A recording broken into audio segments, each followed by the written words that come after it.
예, 수요일 묵상의 시간입니다. 박해로 죽어가는 성도를 향한 하나님의 뜻, 박해로 죽어가는 성도들을 향한 하나님의 뜻, 이런 제목으로 오늘 묵상 시작하겠습니다.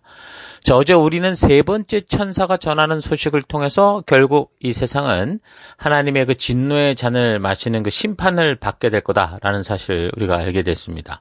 자, 오늘날 점점 발전된다는 이 세상에서 저들이 창조주 하나님이 주신 분명한 말씀의 기준, 그 가치를 무시하고 자기의 생각과 느낌과 감정대로 살고자 하나님의 말씀을 왜곡되게 풀고 또 자기 생각대로 쌓아가는 이 바벨탑을 쌓는 것이 어떻게 보면 지금은 마치 유행이고 아주 재미있다고 생각할지 모르지만 하나님이 분명히 말씀해 주시는 것은 뭐라고 말합니까? 만일 누구든지 짐승과 그의 우상에게 경배하고 이마에나 손에 표를 받으면 이라고 말하죠. 바로 이런 행동을 말하는 겁니다. 뭐 퀴어 신학이니 뭐 여러 가지 이 이야기들 성경이 말씀하고 있는 진리를 왜곡하는 이런 일들을 즐기는 그런 짓을 한다면 결국 그도 하나님의 진노의 포도주를 마시리니 그 진노의 잔에 섞인 것이 없이 부은 포도주라 거룩한 천사들 앞과 어린 양 앞에서 불과 유황으로 고난을 받으리니 그 고난의 연기가 새새토록 올라가리로다. 짐승과 그의 우상에게 경배하고 그의 이름표를 받는 자는 누구든지 밤낮 쉼을 얻지 못하리라 라고 분명하게 말씀을 해 주시는 겁니다. 자, 그래서 우리가 살아가는 세상이 뭐 도미티아누스의 모진 박해와 핍박이 있는 그런 상황이거나 또는 지금 오늘날 같이 먹고 살만하기에 정말 하나님의 말씀을 왜곡되고 바꾸고 변질시키는 그런 상황 속에서나 오직 우리 하나님의 살아계심을 믿음으로 그 하나님께서 우리의 구원을 위해 이 땅에 보내신 분이 바로 예수 그리스도시다라는 이 믿음과 그리고 그 예수를 믿는 믿음으로 말미암아 우리가 새 언약 백성이 되었을 때 주어진 하나님 나라의 법도와 규례와 명령과 계명, 그러니까 하나님이 주신 이 기준을 따라 좌로나 우로나 치우치지 말고 거룩하게 구별된 이 삶을 살아가는 것. 구별된 삶이라는 게 결국 하나님이 말씀하고 인도하는 길을 따라가는 거니까 바로 그런 삶을 살아가는 것이 성도의 길이다라는 걸 우리가 어제 살핀 겁니다. 자, 그런데 이런 결단으로 살고자 하면 어떻다고 그랬습니까? 분명히 이 땅에서 고난과 박해를 받다가 죽을 가능성이 많다는 거죠. 도미티아누스의 박해 속에서 끝까지 믿음으로 계명을 지키는 삶을 사는 그 선택 자체가 고통과 죽음이었잖아요. 그러니까 황제를 숭배하면 아주 편해질 세상에서, 그러니까 이 땅에 뭐 퀴아 신학이 됐든 뭐 아무튼 변질된 이 자유주의 신학이 됐든 받아들이면 다들 하하하고 잘 지낼 수 있는 이 세상에서 그게 아니다. 그 당시 그 황제는 그렇게 신이 될 수 없다.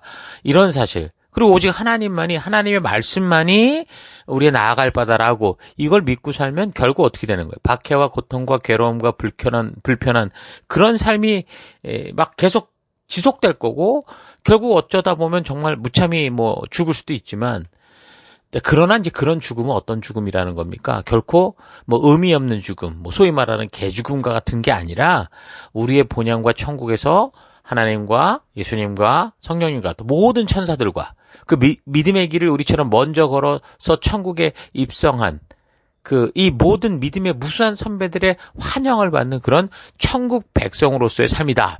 라는 이런 사실들을 우리가 지금 이 계시록 14장 이 중요한 이 결말의 부분을 통해서 우리가 깨달아 가야 되는 겁니다. 자, 그래서 이제 14장 13절 또 내가 들이 하늘에서 음성이 나서 이르되 기록하라. 지금 이후로 주 안에서 죽는 자들은 복이 있도다 하심에 성령이 이르시되 그러하다. 그들이 수고를 거치고 쉬리니 이는 그들의 행한 일이 따름이라 하시더라. 그러니까 성도의 길로 걸은 사람들에게는 반드시 참된 쉼의 날이 온다는 겁니다. 그렇지 않은 사람들은 쉼을 얻지 못한다고 했는데 바른 믿음의 길을 걸은 사람들에게 주시는 축복이 쉼의 축복이라는 거죠. 그래서 성도들에게 죽음은 이 세상의 모든 수고를 그치고 드디어 참된 쉼을 얻는 시간이다. 그래서 이제 사명의 길을 끝까지 수고하며 걸어서 드디어 우리 주님이 부르신 그곳, 그 천국 본향에서 하나님의 영원한 백성된 삶을 시작하는 영원한 삶이 시작되는 거라는 거죠. 여러분, 이 놀라운 이런 영광의 순간을 우리가 반드시 기억하고 믿어야 됩니다. 삶 속에서 박해와 핍박의 고통의 순간들을 지나면서 이런 하나님의 놀라운 천국의 약속, 이 쉼, 참된 평안의 이 약속을 우리가 모른다면 어떻게 되겠어요? 쉽게 타협하고 무너지기 십상이겠죠. 이 계시록의 마지막 승리를 믿고 그 하나님의 자녀들이 어떻게 나아가야 될지를 알아야 우리는 이 어려운 삶 속에서도 끝까지 그런 짐승의 표를 받지 않고 유혹에 휩쓸리지 않고 우리가 바른 믿음의 길을 걸어가며 끝까지 그 길을 동행할 수 있는 거죠. 우리 예수님과.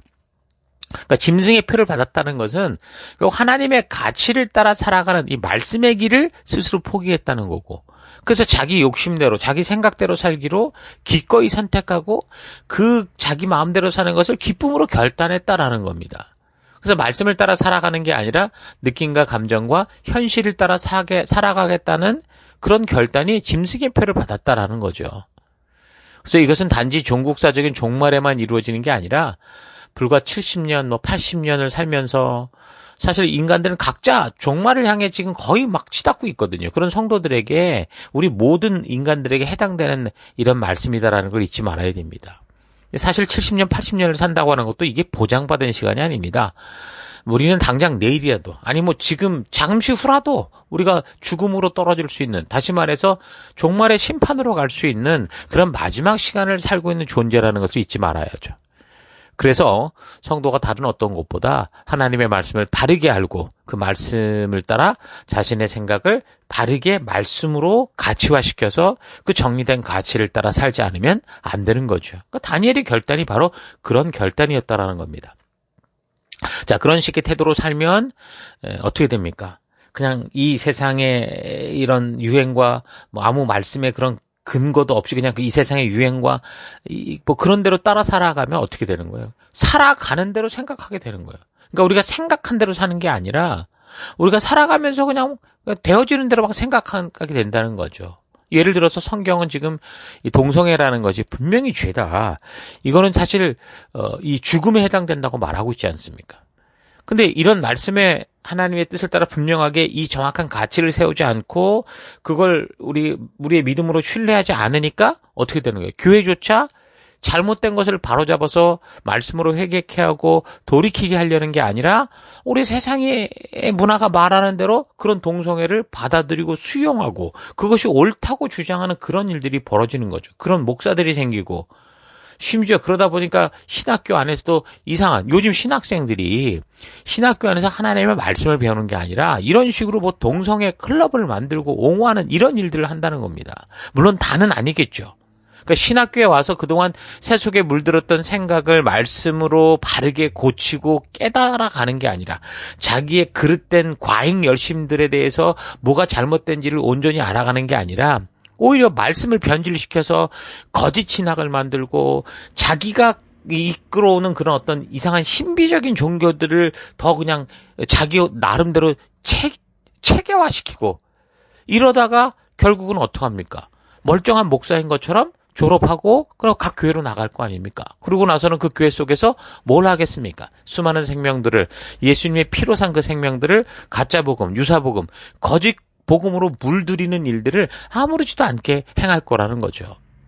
과거에는 그래도 동성애 같은 것에 대한 이 부끄러움이 양심상으로도 있었습니다. 이 양심은 하나님의 우리로 하여금 하나님을 알도록 만든 센서 같은 건데 그 양심이 깨닫고 있었다라는 거죠. 근데 이제는 그런 동성애를 옳지 않다고 말하는 것이, 바르게 말하는 것이 부끄러운 것처럼 돼버린 세상입니다. 그 화인 맞은 양심으로 살아가는 세상인데 거기에 이 사탄의 거짓 선지자들이 돼가지고 성경을 가지고 거짓 복음, 왜곡된 복음을 가지고 우리 다음 세대들을 물들이고 속이는 그런 일들이 그냥 벌어지고 있다는 거, 아주 심각한 문제라는 사실 여러분 잘 아셔야 됩니다. 그래서 우리 교회들이, 성도들이 먼저 성경과 역사를 바르게 알아서 그런 거짓된 선지자의 생각을 가지고 있는 이 가짜 종들을 잘 분별해야 되고, 더불어서 교회와 가정이 힘을 모아서 우리 아이들을 어려서부터 오직 하나님의 말씀, 오직 성경을 따라 저들의 가치관을 세워주고 저들의 생각을 정립시켜줘야 되는 거죠. 우리 아이들이 오직 하나님의 말씀의 가치를 따라 살아가는 이 말씀, 하나님 나라 백성된 이 삶의 방법을 배우지 않으면 이제 우리뿐만이 아니라 우리의 자녀 세대들은 이 세상에 주는 그 육체의 만족을 위한 가치관을 따라 그렇게 살아감에도 불구하고 이게 잘못된지 옳은 건지도 모르고 지옥으로 가는, 심지어 그것도 교회 안에서 그걸 분별하지 못하니까 교회 안에서 지옥을 향해 가는 그런 일들이 생길 거라는 겁니다. 여러분, 성경은 곳곳에서 이런 사실을 경고하고 있습니다. 로마서 1장 26절. 이 때문에 하나님께서 그들을 부끄러운 욕심에 내버려 두셨으니 곧 그들의 여자들도 순리대로 쓸 것을 받고 영리로 쓰며 그와 같이 남자들도 순리대로 여자 쓰기를 버리고 서로 향하여 음욕이 부릴 듯하며 남자가 남자와 더불어 부끄러운 일을 행하여 그들의 그릇 때문에 상당한 보응을 그들 자신이 받았느니라. 또한 그들이 마음에 하나님 두기를 싫어하며 하나님께서 그들을 그 상실한 마음대로 내버려 두사 합당하지 못한 일을 하게 하셨으니 곧 모든 불의, 추악, 탐욕, 악의가 가득한 자요, 시기, 살인, 분쟁, 사기, 악독이 가득한 자요, 수근수근하는 자요, 비방하는 자요, 하나님께서 미워하시는 자요, 능력하는 자요, 교만한 자요, 자랑하는 자요, 악을 도모하는 자요, 부모를 거역하는 자요, 우매한 자요, 배악한 자요, 무정한 자요, 무자비한 자라. 그들이 이 같은 일을 행하는 자는 사형에 해당한다고 하나님께서 정하심을 알고도 자기들만 행할 뿐 아니라 또한 그런 일을 행하는 자들을 옳다 하느니라. 그러니까 이런 일을 하는 자들은 사형에 해당한다라. 성경에 분명히 이것은 잘못된 거라고 창조주가 말씀하셨는데도 세상은 이런 죄악을 부추기고 있고, 그래서 어려서부터 죄와 섞여 사는 것이 자연스러워지고 있고, 그 결과 이런 일을 경계하는, 바르게 인도하는 사람들을 핍박하고 바보로 만드는, 그것이 지금 종말의 모습이다. 그 얘기를 하고 있는 거죠. 그래서 하나님께 심판의 대상이 되는 이 666이라는 짐승의 숫자를 받는 것에 대한 이거 분명한 한 가지 공통점은 뭐냐면 하나님의 말씀, 그러니까 그 말씀이 주는 가치대로 사는 것을 거부하는 거죠. 그리고 자기의 느낌과 감정, 욕심대로, 자기 생각대로 살아가는 것을 기꺼이 스스로 결단하는 것. 이게 바로 666의 특징이라는 겁니다.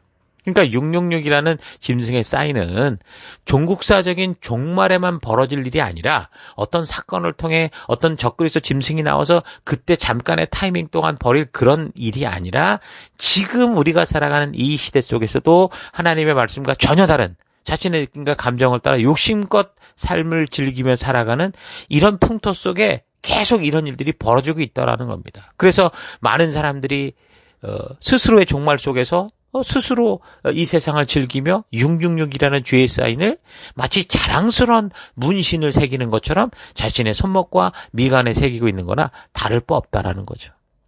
종국사적인 종말이 아니어도 지금 이미 그런 사탄의 뜻에 동조한다는 이 666의 이 마크, 이 문신을 스스로의 영혼에 새기고 죽는 그런 사람들이 너무나 많다는 거예요.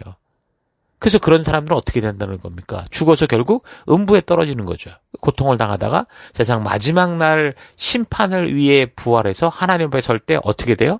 느낌과 감정과 욕심을 따라 살았던 그 삶의 분명한 행위대로 심판을 받는다고 그랬습니다. 그 행위들로 인해서 불과 유황이 타는 불못으로 던져지게 될 거다. 분명하게 지금 이 계시록은 그런 이야기들을 해주고 있습니다. 그러니까 세상은 결코 이런 하나님의 분명한 이 경고를 믿지 않으려고 하죠. 자기들의 삶에 대해 무서운 마지막을 알려주는 것으로 인해 불안하면서도 지금처럼 욕심대로 사는 것을 포기하고 싶지 않기 때문에 오히려 우리의 입을 막고 바르게 전하는 선지자들을 죽이려고 하는 겁니다. 예수님을 그래서 죽인 거고 모든 선지자들과 사도들 그래서 죽인 거죠. 그래서 욕심과 탐욕을 기꺼이 선택하고 사는 이 세상을 살아가는 동안 느낌이나 감정, 욕심대로 살지 않고 예수님처럼 사도들이나 선지자들처럼 하나님 말씀대로 살아가는 사람들은 어떻게 돼요? 고통당하고 박해를 당하고 핍박을 당하고 심하면 죽을 수도 있다는 거죠. 특별히 이제 종말의 시간에는 이런 짐승의 표를 받지 않으면, 다시 말해서 저들이 추구하는 이런 저들의 이 가치에 동조하지 않으면 사회적인 어떤 이런 삶의 터로부터 완전히 단절시켜서 사람들과의 정상적인 관계도 힘들게 만들고 왕따 당하게 하고 핍박당하게 하고 공격당하게 하고 그리고 전부 몰아서 죽이는 그런 자리까지로 이끌어 가게 될 거라는 겁니다. 자, 그러나 우리가 이렇게 말씀대로 살다가 그렇게 죽는 거, 그렇게 죽는 게 그러면 아까처럼 헛된 죽음이냐, 의미 없는 죽음이냐, 그렇지 않다는 거예요. 결코 의미 없는 죽음이 아니라 하나님께서 우리에게 평안을 주시기 위해서, 이 세상에 줄 수 없는 쉼, 참된 평안을 주시기 위해서 더 이상 이런 땅 속의 유혹에 또 고통에 휩쓸리지 않게 하기 위해서 우리를 부르시는 부름이다. 이걸 분명히 성경이 말씀해 주거든요. 이사야 57장 1절. 여호와께서 말씀하신다. 아직도 의롭게 살며 변함없이 나에게 충성하는 소수의 남은 자들이 고난을 당하다가 죽어가지만 그들을 불쌍히 여기며 기억하는 이들이 하나도 없다. 정말 이 세상의 모습이 똑같죠. 그러나 사실은 이 세상의 악한 세력 밑에서 더 이상 고난을 당하지 않도록 내가 그들을 데려온 것이다. 그들은 이제 나의 평안을 누리며 영원히 편안하게 쉴 것이다. 나에게 충성하며 올곧게 산 대가로 영원히 편안하게 쉴 것이다. 얼마나 놀라운 약속입니까? 하나님은 충성된 믿음을 가지고 살아가는 성도들에게 영원한 평안, 영원히 평안해질 수 있는 축복을 누릴 수 있는 이 놀라운 약속을 해주십니다. 여러분, 그래서 우리가 이런 약속을 모른다면, 이런 말씀으로 우리가 확신하지 못한다면 우리가 어떻게 이 땅에서 핍박과 박해를 이기고 어떤 순결한 영혼을 지켜가며 거룩한 삶을 살 수 있겠습니까? 어떻게 손해보며 살다가 억울하게 죽는 길을 기꺼이 택하며 나아갈 수 있겠습니까?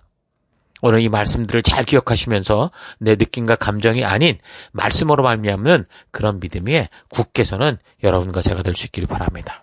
자, 오늘 하루 나는 정말 천국 본향이 있다는 것과 그 본향으로 가는 길이 좁고 험한 것을 알고 하나님의 백성에게 주신 그 말씀의 가치를 따라 믿음의 길을 걷고 있는지, 아니면 그 전능하신 하나님의 능력을 통해 이 세상에서 좀 더 나아지는 것을 위한, 편리한 것을 위한 변질된 믿음의 길을 걷고 있는지 깊이 좀 자신을 되돌아볼 수 있길 바랍니다. 도미티아누스 황제의 대박해 속에 있는 성도들에게 화형당해 죽고 맹수에게 물려 죽고 무지막지한 고문을 받아 죽고 있는 성도들에게 지금 사도 요한을 통해 전해지는 하나님의 뜻이 무엇인가, 우리가 이것을 분명하게 바르게 알아야 됩니다. 하나님은 우리에게 위기를 피해가는 길이 아니라 그 위기 속에 당당히 나아가 빛과 소금된 삶을 통해 하나님께로 나아갈 바를 알게 하는 삶을 원하십니다. 우리가 이 짧은 시간 동안 이 세상을 살아가며 이를 우리의 사명이죠. 그래서 우리는 성경을 통해 자기가 원하는 것을 이루기 위한, 내 마음을 위로받기 위한 어떤 유익한 정보를 캐려가지 말고 그 말씀 속에 있는 하나님의 그 마음, 그 진심을 만나야 됩니다. 하나님의 뜻이 무엇인지 온전히 알아야 됩니다. 그 고통 속에 있는 안타까운 백성들의 현실을 아시면서도 지금 당신의 사랑하는 아들까지 보내셔서 전하고 외치시며 알게 하시고자 하셨던 그 영생의 길을 알리고자 하는 이 하나님의 이 찢어지는 이 진실한 마음, 진실한 뜻을 만나야 되는 거죠. 당신이 창조하셨지만 사람들의 인생을 마음대로 조작하고 끼어드는 게 아니라 한 인격으로 소중히 여기시며, 그래서 그릇된 길로 갈 때 안타깝게 돌아오라고 외치시고 그 핍박과 박해 속에서도 믿음의 길을 걷는 이 성도들을 향해 눈물로 응원하시고, 내 약속을 잊지 말고 그 길을 걸어 내가 너를 기다리고 있는 이 천국에서 기쁨으로 만나자고 외치는 이런 하나님의 진심을, 이 진실한 마음을, 하나님의 귀한 마음을 만나는 여러분과 제가 되어야 됩니다. 그래야 우리는 이 땅에서 하루하루 살아가며 우리의 삶의 현장에서 다가오는 환난과 핍박과 유혹과 욕심을 자극하는 그런 거짓들을 비로소 이길 수 있는 거죠. 하나님의 이런 진실한 뜻을 알아 진정으로 승리의 삶을 살아내는 여러분 될 수 있기를 주의 이름으로 축원합니다. 자, 오늘 하루도 힘내십시오. 잠시 기도하겠습니다. 하나님은 우리에게 이 땅의 유한함을 알리시고 천국의 영원한 삶을 알게 하셔서 우리로 하여금 이 땅에서 이 생명의 길로 나아갈 바를 열방에 알게 하는 삶을 살게 하시는데, 나는 그 은혜를 입었으면서도 오히려 이 유한한 세상에서 곧 하나님의 진노의 잔이 쏟아 타버릴 세상에서 잘 먹고 잘 사는 일에 내 것 조금 더 늘리는 일에 혈안이 되어 살아온 것을 회개합니다. 하나님의 말씀을 통해 이 세상이 어떠할 것인지 본 방송을 보지 못하면 우리에게 다가오는 위기와 급박한 순간에 단지 두려움과 불안함으로 말미암아 믿음의 길이 아닌 지옥의 길을 걸어갈 수 있다는 걸 잊지 않고, 무엇보다 하나님의 말씀을 바르고 온전하게 깨달아 알아가는 그런 삶 살기 원합니다. 이 고통스러운 박해 속에 있는 성도들에게 어떤 삶을 살아야 하는지를 알리시는 하나님의 이 마음, 힘들고 고통스러운 길일 수 있으나 그 길을 걸어야 된다고 말씀하시는 이 하나님의 진심을 잊지 않고 이 세상을 떠나 하나님 앞에서 참된 쉼을 얻기까지 이 어둠 속에서 참된 빛을 비추는 삶 살아가는 내가 되기 원합니다. 박해로 죽어가는 성도를 향한 하나님의 이런 진실한 하나님의 외침을 우리가 오늘도 잘 기억하고 내 삶의 현장에서 그 말씀을 따라 살아가는 내가 되기를 간절히 바라옵고 예수님 이름으로 기도했습니다. 아멘.